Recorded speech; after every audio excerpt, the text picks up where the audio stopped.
महामूर्ख लोग ऐसे भी होते हैं, मैं क्या बोलूं। रात को 12 बजे नहीं, व्रत खत्म हो गया, कुछ भी खा लो, ऐसे थोड़ी होता है। ऐसे नहीं होता। देखिए, सनातन धर्म में जो हमारा समय होता है, जब भी हम कोई भी व्रत रखते हैं, मैं अपने किसी रिश्तेदार की बात बताती हूँ आपको। वो बृहस्पतिवार का व्रत रखते थे। रात को 12 बजे के बाद फ्रिज खोलते थे, आइसक्रीम निकालते थे, खाते थे। एक बार उनकी वाइफ ने बोला, भैया रात को 12 बजे तो देखो, मैं 12 बजे से लेकर 12 बजे तक कुछ नहीं खाता, लेकिन अब 12 बज चुके हैं, व्रत खत्म हो चुका है, अब मैं कुछ खाऊंगा। ऐसा नहीं होता है। ये नहीं, जो 12 बजते हैं वो केवल दिन बदलता है, तिथि नहीं बदलती है। तिथि कब शुरू होती है? जब सूर्य की पहली किरण उगती है महाराज, तिथि तब शुरू होती है। तो जब व्रत आपका पूर्ण कब माना जाता है? जब सूर्य की किरणें आ जाती हैं। सनातन धर्म में ब्रह्म मुहूर्त जब होता है, तब ही आपका दूसरा दिन उदित माना जाता है। तो चलिए, एक दो क्वेश्चन और लूंगी। आज मेरा गला खराब है, इसलिए ज़्यादा क्वेश्चन नहीं ले सकती। दीदी प्लीज़ बताइए कि मैं अपनी भक्ति में कम होती जा रही हूँ। कहते हैं कि जब भक्ति बढ़ती है तो इंद्रियों इंद्रियां या कोई भी बुरी शक्तियाँ रोकती हैं। मैं रोती भी बहुत हूँ। प्लीज़ बताइए, अगर आप अपनी भक्ति में कम होते जा रहे हो, लोग कहते हैं दीदी पूजा में मन नहीं लग रहा, किसी भी चीज़ में मन नहीं लगता, पूजा पाठ करने में मन नहीं लगता। आपका जो आसन है, जिस आसन पे बैठ के पूजा करते हो, उसको धोइए नींबू के पानी से और कुछ देर धूप में लगाइए, कुछ देर धूप में लगाइए। ठीक है, उसके बाद पूजा कीजिए। उसके बाद मुझे बताइए, 21 दिन तक शंख वाला पानी पीजिए, अर्थात रात को शंख में पानी भर दीजिए, सुबह वो पी लीजिए। तो आप 21 दिन बाद मुझे बताइएगा कैसे आपकी भक्ति बढ़ेगी ना, मैं अपने शब्दों में बयान नहीं कर सकती। जो एकादशी का व्रत होता है ना, इसको महाव्रत बोलते हैं। महाव्रत की संज्ञा दी जाती है एकादशी के व्रत को। मैंने तो अपने कान्हा जी का नाम बिहारी ही रख दिया है, रेखा जी। अरे वाह, बहुत अच्छी बात है। मेरे कन्हैया का नाम है सुतांतु। सुतांतु का अर्थ होता है भगवान शिव और भगवान विष्णु का मिलन।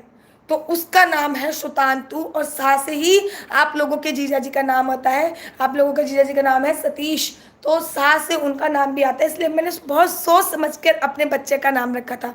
मेरा बड़ा बेटा 9 साल का हो गया है, कभी कभी पारायण किए बिना दूध पी लेता है।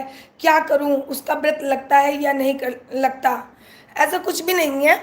आप, मैंने आपसे कहा ना, पारायण में ऐसा कुछ नहीं है। नहाओ, थोड़ी सी पूजा करो, अर्चना करो, भगवान को भोग लगाओ और फिर पारायण कर लो। ऐसा नहीं कि सुबह उठ के आपने व्रत किया और कुछ भी खा लिया। व्रत का, एकादशी व्रत का संपूर्ण फल व्रत का पारायण ही होता है। जिस प्रकार से भागवत कथा होती है, सत्यनारायण की कथा होती है, उनका संपूर्ण फल क्या होता है? जो लोग बिना प्रसाद लिए जाते हैं उनको बता रही हूँ। कभी भी बिना प्रसाद लिए भागवत कथा में से, सत्यनारायण की कथा में से नहीं जाना चाहिए, क्योंकि प्रसाद का अर्थ होता है भगवान का साक्षात दर्शन। आप भगवान का दर्शन कैसे कर रहे हो? बिना प्रसाद लिए जा रहे हो। प्रसाद में तो भगवान का वास होता है। तो चलिए, आज मेरा गला भी बहुत ज़्यादा खराब है, नहीं तो मैं आपके और भी क्वेश्चन लेती। मैं जल्द ही मेरा गला ठीक हुआ तो मैं जल्दी हनुमान जी के जन्म उत्सव पर लाइव आऊंगी और फिर आपके क्वेश्चन आंसर लूंगी। और हफ्ते में एक बार मैं लाइव आने की सोच रही हूँ। आप मुझे बताइए कि हफ्ते में एक बार लाइव में कौन से दिन आऊँ और कौन से समय पे आऊँ जो सूटेबल आप सबको हो, क्योंकि परिवार आप हो, जिसमें मैं आप लोगों के द्वारा पूछे गए क्वेश्चंस के आंसर दे सकूँ। ठीक है, तो दीदी अगले दिन प्रदोष का व्रत है 14/4 को, तो मुझे प्रदोष का व्रत करना है, इसके बारे में जानकारी। प्रदोष का व्रत अगर प्रारंभ करना है ना, तो सावन से प्रारंभ कीजिए। एकादशी का व्रत अगर उठाना है तो निर्जला एकादशी से प्रारंभ कीजिए।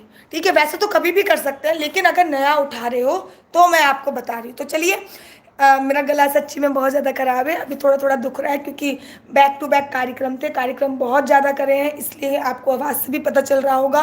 लगातार बैक टू बैक कार्यक्रम कर रही हूँ, तो अब सोने का भी समय हो चुका है। आप सभी को एकादशी के व्रत की बहुत बहुत शुभकामनाएं। राधे राधे, हरे कृष्णा, हरि बोल।